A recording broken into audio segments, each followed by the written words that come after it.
Hey T Squad, it's me, Color Me Pynk, aka Keisha, and I am here with this week's All Tea, All Shade, Toya and Reginae Season 1, Episode 2 review. Last week, I thought that I recorded Episode 1, but I didn't have it recorded, so I didn't get to watch Episode 1 until literally like 2 nights ago. Really enjoyed it, so I was like, okay, I'm liking this. Let's get into it and do reviews. So, on tonight's episode, Reginae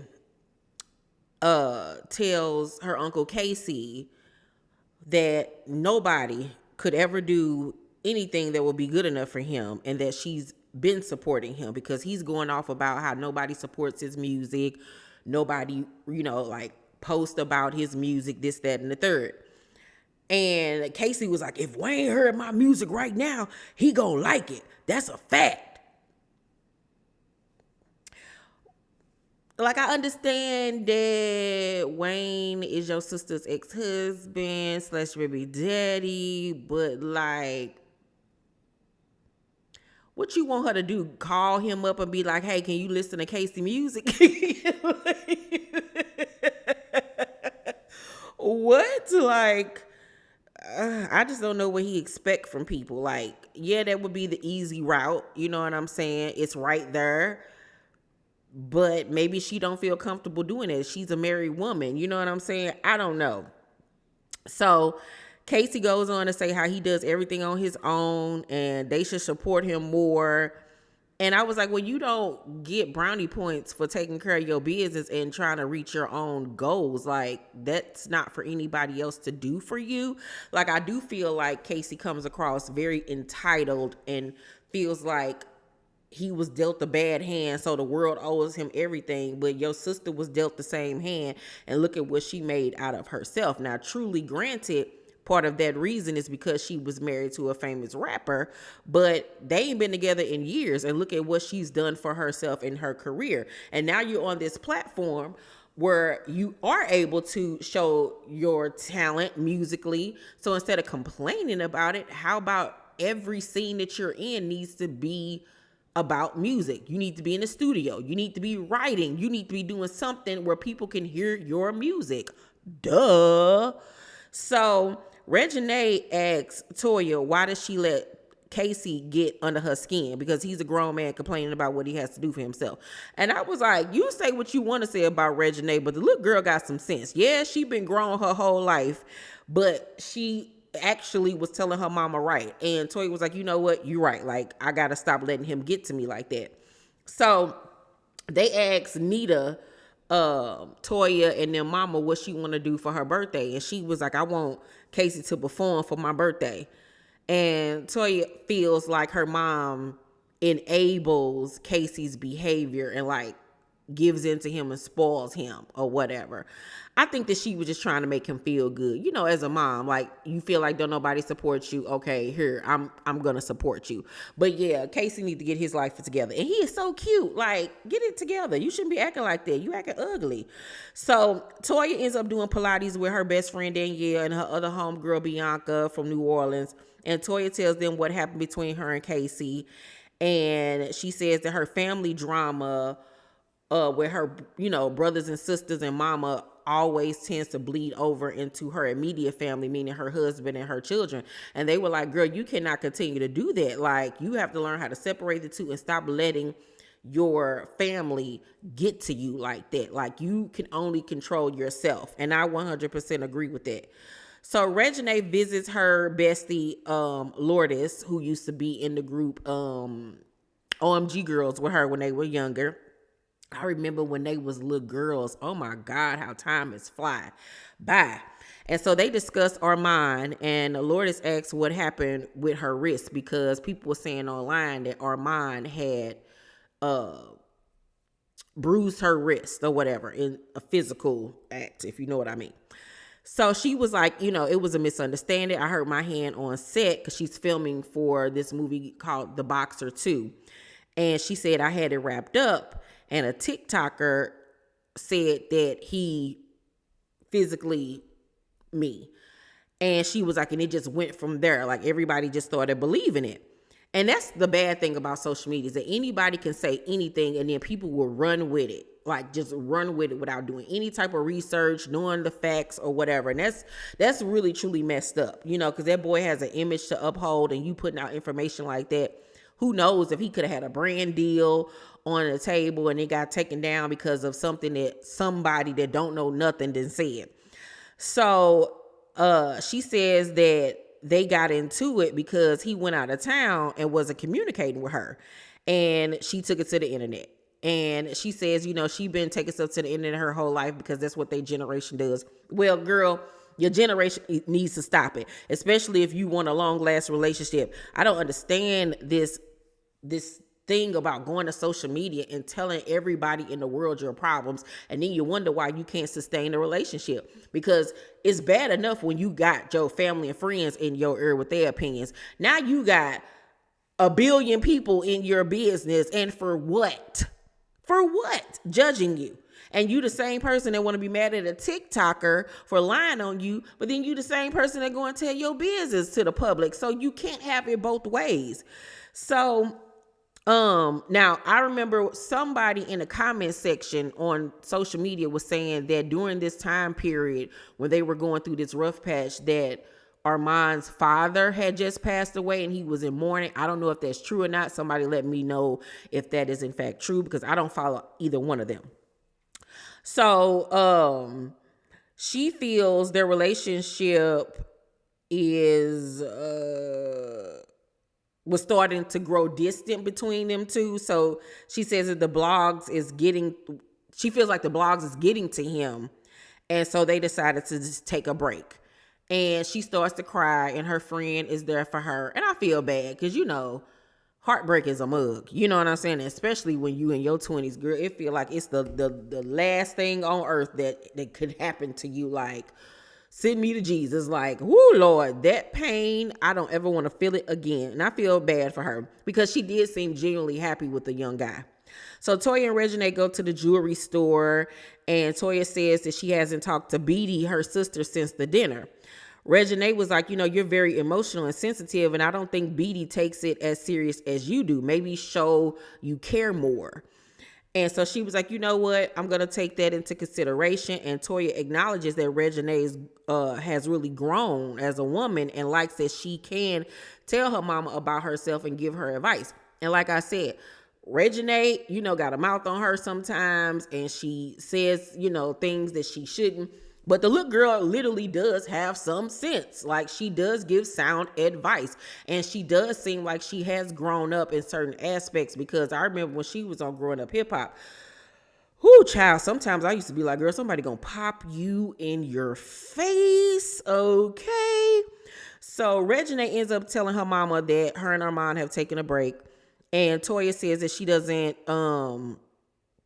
like many of her boyfriends in the past, but she's never seen her so happy as she was with Armon. And like I said, I don't follow either of them on social media, but I do follow Reginae's YouTube channel, even though I don't ever watch anything, but I still subscribe. But I did, see little clips and things here and there, and it did seem like she was in a very healthy, happy relationship. So I don't know if they're ever going to get back together or not. I don't know, but she did seem genuinely happy. Reginae starts to cry, and Toya is there for her. And, the little girl just going through it right now. So Danielle, Toya's bestie, meets up with Beedy because they're really close. And everybody in the family goes to Danielle for advice. So Danielle says that the family is confused about Beedy and Mel's relationship. Mel is Beedy's girlfriend, but the dynamics of their relationship is very non-traditional. So they date each other, but they both have boyfriends separately. The boyfriends know that they girlfriends. Child, it's just a lot going on. It's just too much, and too many bodily fluids being passed between folks. I just can't.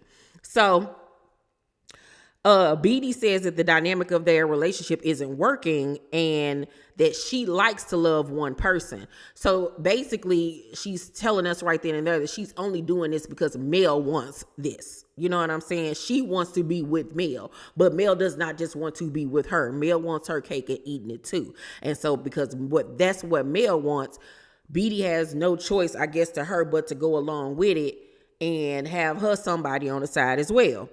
So Danielle was like, do you think she feels the same and loves you? And Beedy was like, I'm confused because I feel if she wouldn't switch it up on me, I don't know if it's the guy's view on it because he's not with that for real. So Mel's boyfriend, we find out, is somebody that she got history with, and he don't really like the dynamic of this whole foursome that's going on. And so Beedy says she feels like she's giving more to Mel than Mel is giving to her. And I was like, well, girl, like you're all of the stuff that you're saying points to the fact that you're more into her than she's into you. She's just not that into you, love. And she's keeping you around, dangling you on a string for whatever that she needs, whatever she can get out of you. Like, girl, wake up. So she then tells Danielle that both couples are going on separate trips, but she gonna take Mel and her man to the airport to drop them off for their flight because they flight leave before theirs. Girl, I don't have time for this young lady. Like, are you that slow? Like, cause she comes across very spacey and like really tight, kind of like dingy a little bit. Like, I'm not even trying to be funny or shady or anything like that, because we know that Nita was on drugs. Was she a crack baby? Like, cause like, what is wrong with this little girl? Like, is she actually be coming across like she might be a little mentally slow or challenged? Cause it's just like, what is going on with you, my love? And Danielle was like, what? She was like, if you in love with somebody, you going to be perfectly fine with dropping them off and their lover to the airport? You got to be out your mind. Is this really what you want? Or are you trying to appease your girlfriend because that's how she's feeling? And Beedy was like, sometimes I feel like I get the short end of the stick, and I'm not like that with her. Duh. Like, girl, like, how many more signs do you need? So then this dingy little girl, after saying all of that, then asked Danielle, should she bring Mel to her mother's birthday party?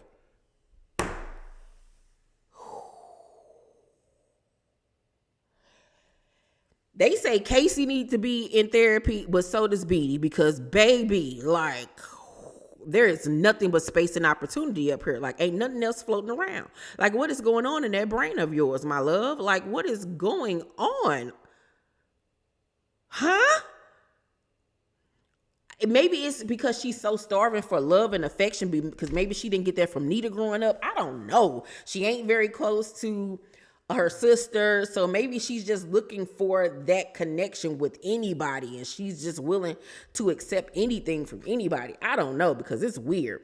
So Toya's husband Red ends up sitting down and having a one-on-one with Armon and says that, you know, when he was in LA, Armon tells Red that when he was in LA, he just wanted Reginae to trust him, but she kept on calling him, questioning him about why he ain't calling her, why he ain't doing this is that, and the third. And he admits that he's used to being a one-man band, doing everything on his own, not having to check in with anybody. Like, this is new to him. And Red was like, she probably just missed you. And he was like, well, you know, I love this girl. Like, I love her. And Red was just like, you know, you have to learn how to communicate. You're in a relationship now, you know, and he young. They're both learning or whatever. I don't really know the ins and outs of their relationship. So, I mean, I hope they get back together. That's what they want to do. But it's good that Reginae has somebody like Red in her life that cares enough to talk to her boyfriend about what's going on, and that he cares about her well-being. Toya and Beedy are out looking at a location for Nita's party, and Toya tells Beedy that Casey called her saying she don't want to see him win, and was saying hateful things to her and this, that, and the third. And yeah, I don't have time in my life to be letting anybody verbally abuse me when they feel like it. Absolutely not. Absolutely not. Just because you're not happy with your life and what's going on don't mean that you're going to take me down that path with you. Like, Casey is the type of person where we couldn't speak to each other. We just wouldn't have any type of relationship until you learn how to handle your emotions and talk like an adult and respect me like I respect you. Because ain't no way. I don't care that you just got out of jail. I don't care about none of that, bruh. Like, no, absolutely not. So Beedy says that he needs to work on his mental health since, he just was released from prison a year before and he had just served, I think, like 8 years in prison or whatever. And it does seem like he still has that very prison mentality. Like he's just mad and angry at the world. And it does seem like he does need some type of form of counseling and anger management because that is not okay and it's not normal.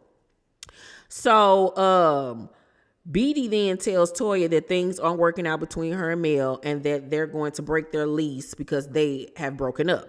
Toya is shocked by this, but low-key happy because she don't like the little girl. So Beedy asks Toya, can she come stay with her until she figures things out? And Toya was like, my door is always open for you no matter what. So Toya tells her that she just wants her to be happy with a man or a woman that really is all about her. That's all she wants because she says that she feels like Mel manipulates her.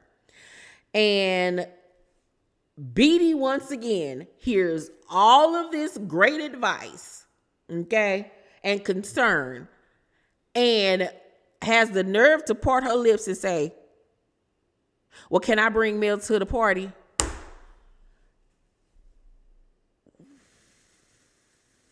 She the type of person to make you want to punch the air. Like, what? So Toya looking at her like, after everything you just told me, y'all broke up, you're breaking your lease, y'all ain't together. What? But then you want to bring her to the, what? Toya was like, I'm going to leave it up to you, child. And I feel like this is where Toya messed up because she should have said how she really felt. And that's, no, I don't want her there. I don't want that energy there. I don't like this young lady.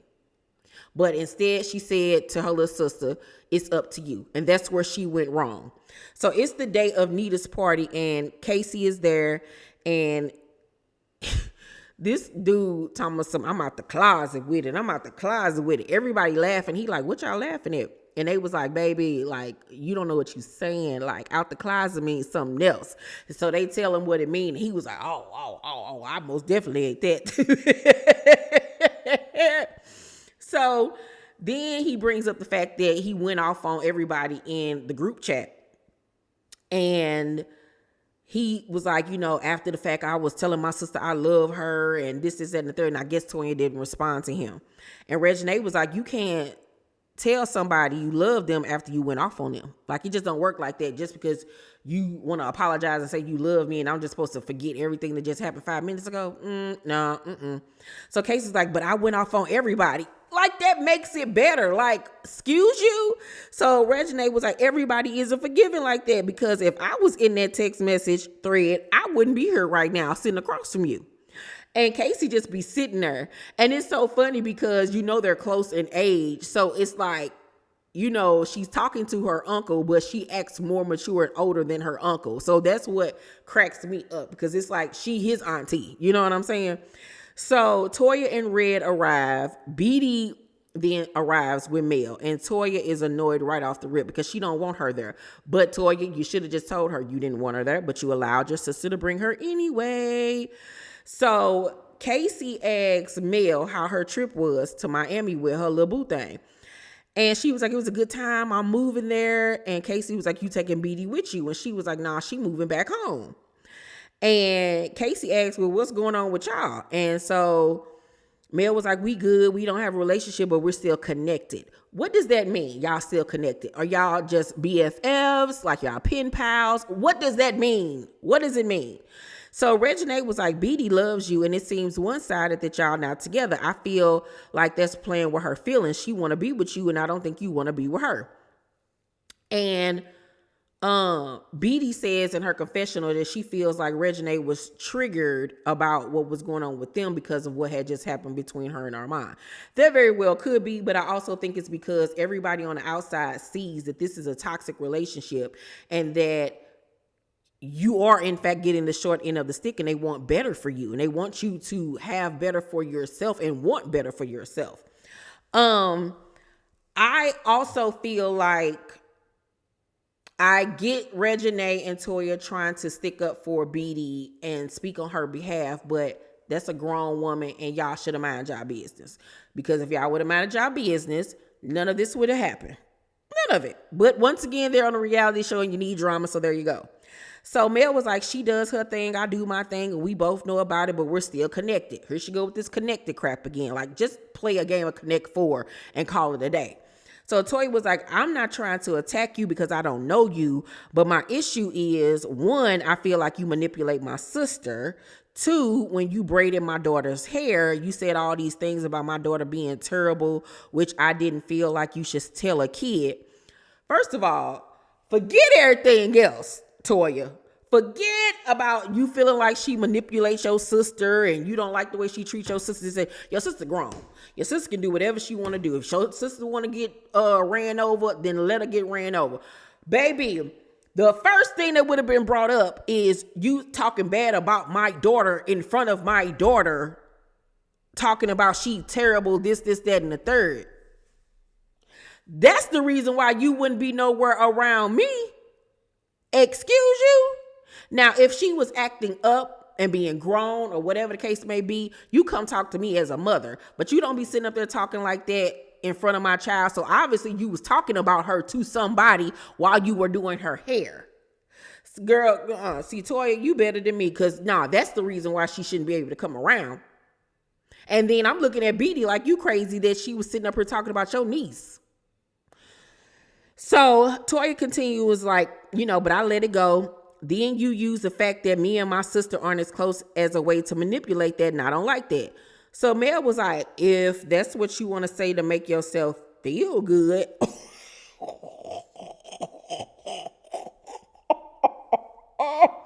And I was like, well, you opened the door and she shut it. So Toya was like, that's what the F it is. So Mel was like, I'm going to let you have that. And Reginae says, don't play my mama like she's slow, Mel.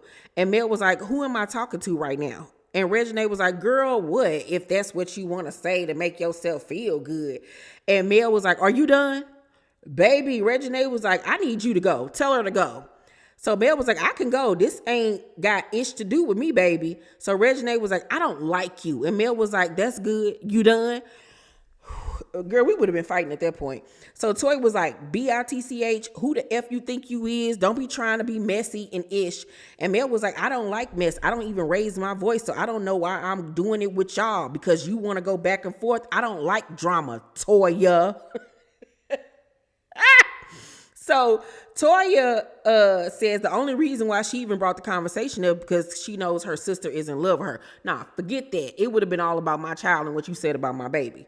So Mel was like, y'all too much for me. And Toya was like, no, you're too much. And Mel gonna tell me some, I know. And do her head like that and saunter out the room.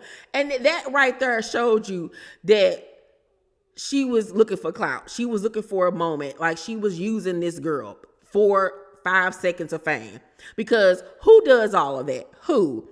So Reginae gets into Beaty's face and was like, B, get the F out of here. Beedy, this girl deleted IG messages. She's been wanting to do my hair. She's a groupie. She a fan.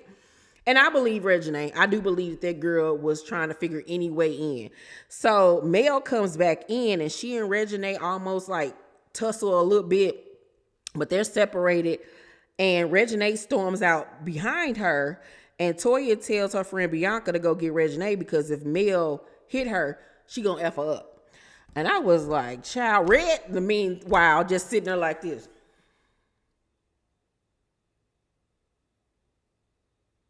Red, just the old man in the chair, just sitting there like, I'm just waiting on somebody to swing. I like the dynamics of this show. I think that it's good. It's good to see Toya back on television. I'm liking the dynamic of seeing her and her family. I thought that the episode was really good. It was very entertaining. I didn't get bored at any point. I'm going to give the episode an A- because even though it's family drama, we've never seen this type of family drama where a sister is in a 4-way relationship and all of this stuff, and it's just a lot going on this dang on show. But I'm entertained and I like it. Y'all let me know down below in the comment section what y'all thought about the episode. Make sure to thumbs up this video, like and subscribe, and hit that notification bell button. Also, remember you guys, tomorrow at 6 p.m. Central Time, I will be dropping my first nostalgic tea story video in quite some time, and it's all about the mind games that Denzel Washington played with Columbus Short. It will be airing this Saturday at 6 p.m. Central Time. Do not miss it. It is so good and tea-filled, okay? I don't even want to give away any spoilers. It is so good, and I really put a lot of work into this video, so please tune in. I love you guys, and I'll see you on the next one. Bye.